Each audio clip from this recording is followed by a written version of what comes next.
자녀들아, 주 안에서 너희 부모에게 순종하라. 이것이 옳으니라.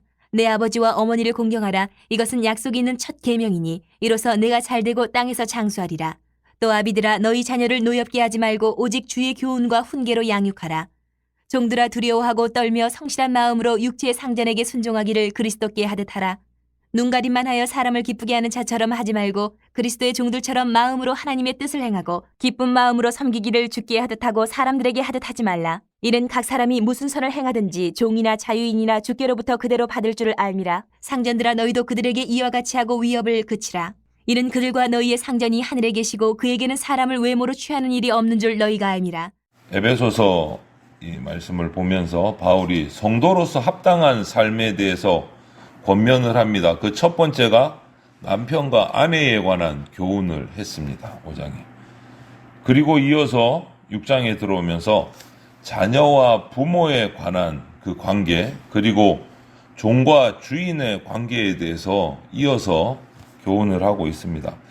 이런 내용을 보면 우리가 살아가는 이 사회는요, 정말 다양한 관계 속에서 살아갑니다. 여러 가지 관계가 있어요. 그런데 여기서 우리가 오늘 바울 사도의 이 에베소서 말씀을 읽으면서 우리가 생각해야 될 것이 뭐냐면 그 수많은 관계, 중요한 남편과 아내, 부부와의 관계, 또 부모와 자녀와의 관계, 또 직장 일터에서 종과 주인의 관계, 이 모든 어떤 관계도 하나님과의 관계보다는 우선할 수 없다. 하나님과의 관계가 최우선이다. 우리가 어디에 있든지 내가 하나님 앞에 살아가는 존재다라는 것을 절대 잊어버리면 안 된다. 무슨 관계를 맺든지 나와 하나님과의 관계가 가장 먼저다. 이것을 항상 내 마음과 머리에 염두에 두고 이 관계 속에서 우리가 행해야 된다. 하나님 앞에서. 이것을 기억하면서 오늘의 이 말씀도 우리가 같이 나누면 좋겠어요. 1절부터 3절을 보면 주 안에서 순종하는 자녀가 되라고 교훈을 해요. 주 안에서 순종하는 자녀. 하나님의 부르심에 합당한 과정을 세우기 위해서 자녀는 부모를 공경해야 합니다. 부모를 공경해야 됩니다. 부모에게 순종하는 것은 꼭 성경 말씀이 아니라 인류에서도 가장 기본적으로 지켜야 될 인간으로서의 도리이기도 해요. 부모를 공경하는 것은. 게다가 성도에게 있어서 부모를 공경하는 것은 이 인간의 도리를 넘어서 하나님을 향한 믿음의 고백이기도 합니다. 부모를 공경한다는 것은 믿음의 고백. 부모를 공경하지 않는 것은 하나님을 공경하지 않는 것과 마찬가지다라고 말할 수 있어요. 눈에 보이는 부모도 제대로 공경하지 않으면서 보이지 않는 하늘의 아버지를 섬긴다? 그거는 말이 좀 안 되는 거예요. 그럴 수가 없는 거예요. 자녀는 인간된 도리이자 하나님의 말씀을 따라서 주 안에서 부모에게 순종하고 공경해야 합니다. 그것이 오늘 말씀이에요. 하나님 우리에게 부모 공경이라는 이 계명에 대해서 특별히 더 강조를 하셨어요. 왜냐하면 부모를 대하는 것이 하나님을 대하는 신앙인으로서 그리스도인의 자세를 볼 수 있기 때문에. 그래서 하나님을 사랑하는 믿음의 표시가 되는 것이 바로 부모 공경이다라고 말할 수 있는 거예요. 주 안에서 부모를 공경하는 모습은요, 인간의 참되면 아름다운 모습을 갖추게 한다라는 것을 우리가 잊지 말아야 됩니다. 단 오늘 말씀에 주의 깊게 봐야 될 것은 주 안에서 즉 예수 그리스도의 나라, 하나님 나라의 백성으로서 주님의 말씀의 통치를 받으면서 순종해야 된다라는 거예요. 주 안에서 부모를 공경하라. 이것이 가장 핵심이고 우리가 눈여겨 묵상해야 될 부분이에요. 주 안에서 부모를 공경하라. 하나님의 통치 가운데서 부모를 공경하라. 그런데 만약 부모가 주님의 뜻에 어긋나는 일을 자녀에게 요구한다면 자녀는 부모의 권위보다 부모에게 권위를 주신 더 큰 권위인 하나님의 말씀에 근거해서 거절할 수도 있다라는 것을 우리가 기억해야 돼요. 핵심은 그거예요. 주 안에서. 우리가 하나님을 얼마나 사랑하는지는 부모 공경하는 모습에서 드러납니다. 주 안에서 부모 공경하는. 매사에 부모의 권위를 인정하고 순종하면서 우리가 살아가야 됩니다. 주님 안에서. 그것이 부모님을 우리에게 주신 하나님을 인정하는 삶이에요. 하나님을 인정하는 삶. 그것을 오늘 1절에서 3절에 주 안에서 순종하는 자녀의 모습을 설명하고 있는. 그리고 또 한 가지 관계는 4절이요. 주 안에서 양육하는 부모. 이번에는 반대죠. 주 안에서 자녀가 부모를 공경해야 되고, 이번에는 주 안에서 부모가 자녀를 양육해야 된다. 자녀는 부모의 소유물이 아닙니다. 하나님이 주신 선물이자 상급이에요. 자기 마음대로, 부모 마음대로 지고 쥐락펴락할 수 있는 존재가 아니다라는 거예요. 자녀. 그렇기 때문에 부모가 지나친 자신의 욕심이나 요구를 가지고 자녀를 힘들게 해서는 안 됩니다. 인격적으로 돼야 돼요. 인격적으로. 더불어 부모는 하나님이 세우신 자녀 양육의 대리인이에요. 대리인. 하나님의 대리자로서 자녀를 양육하는 겁니다. 자신의 소유물이 아니다라는. 그래서 자녀에게 부모는 하나님의 말씀을 가르쳐야 돼요. 자신의 욕심을 집어넣는 것이 아니라, 자신의 욕구를 집어넣는 것이 아니라 하나님의 말씀을 자녀에게 넣어야 돼요. 하나님의 말씀. 예수님의 삶, 예수님의 가르침을 따라서 하나님의 자녀로 길러내야 됩니다.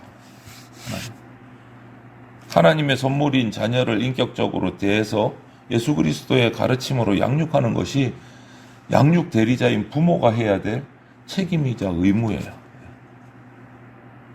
그래서 바울은 이렇게 말합니다. 자녀를 노엽게 하지 말아라. 주님의 교훈과 훈계로 바르게 양육하라. 이건 명령한 거예요. 네 욕심대로, 네 생각대로 양육하라고 말한 적이 없어요. 부모의 생각대로.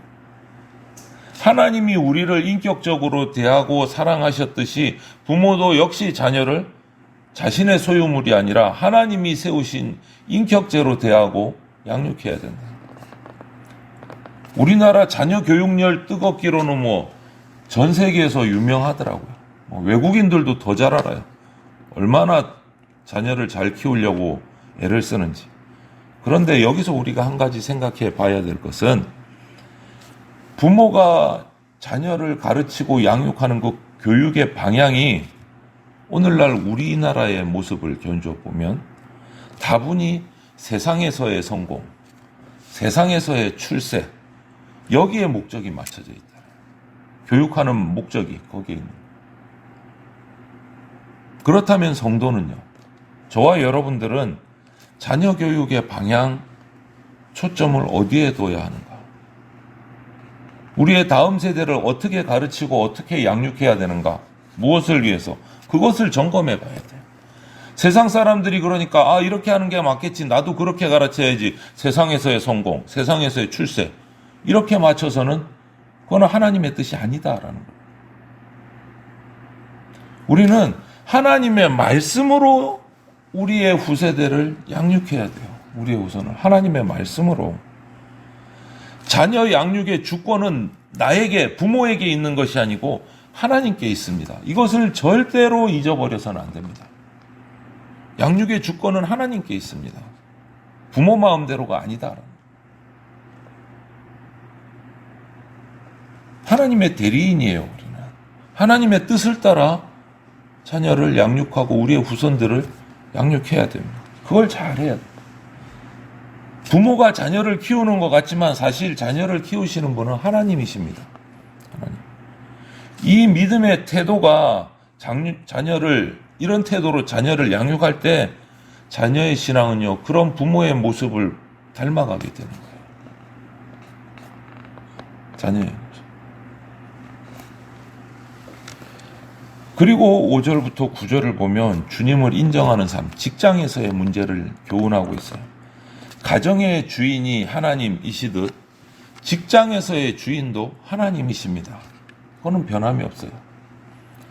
직장에서 우리 그리스도인들이 하나님의 사람답게 진실하게 책임감 있게 정직하게 일해야 된다라는 거예요. 눈가림으로 불신자들처럼 잠시 사람을 속일 수는 있어도 하나님을 속일 수는 없습니다. 하나님을 속일 수는 없어요. 차별하지 말고 어떤 직분과 일의 경중 때문에 차별하지 말고 함부로 대하지 말아야 돼요. 대하지 말아야 돼요. 모든 사람을 상사이든 부하이든 동료이든 모든 사람을 존중하고 배려하는 마음을 품어야 됩니다. 왜? 하나님이 그 모든 사람의 주인이시기 때문에. 우리는 세상의 참 주인이신 그 하나님을 인정하고 직장에서도 예수님을 섬기듯이 상사와 동료와 부하 직원들을 섬겨야 돼요. 동일하게 돼야 돼요. 이렇듯 바울은 개인에서부터 시작해서 부부, 부모와 자녀, 이젠 직장까지 그 합당한 삶의 범위를 넓혀서 이야기를 하고 있어요. 모든 사람의 주인이 하나님이시고 그분이 모두를 살피고 계신다는 거 우리가 잊지 말아야 돼요. 모든. 교회에서만 잘하고 직장에서만 잘하고 나 혼자 있을 때는 마음대로 그게 아니다라는 거예요. 만약에 그럼에도 불구하고 이 말씀을 묵상하고 깨달았음에도 불구하고 우리 성도의 삶이 삶과 신앙이 따로따로 논다면 이중적이라면 주변 사람들은 말하지 않아도 그거 빨리 압니다. 왜? 우리 인간이라는 존재는 영적인 존재로 하나님이 창조하셨기 때문에 불신자이든 성도이든 영적인 존재로 창조하셨기 때문에 그리스도인의 신앙이 삶과 따로따로 노는 거 정말 기가 막히게 느낍니다. 뭐라고 표현은 못하는데도 벌써 눈치채요. 그러면 인정 못 받는 거예요. 그리스도인으로서. 쟤는 교회 다니는 애가 왜 저러냐. 이런 말이 나온다는 거예요. 비판받게 된다는 거예요. 삶과 신앙이 따로 놀면, 일관되지 않으면.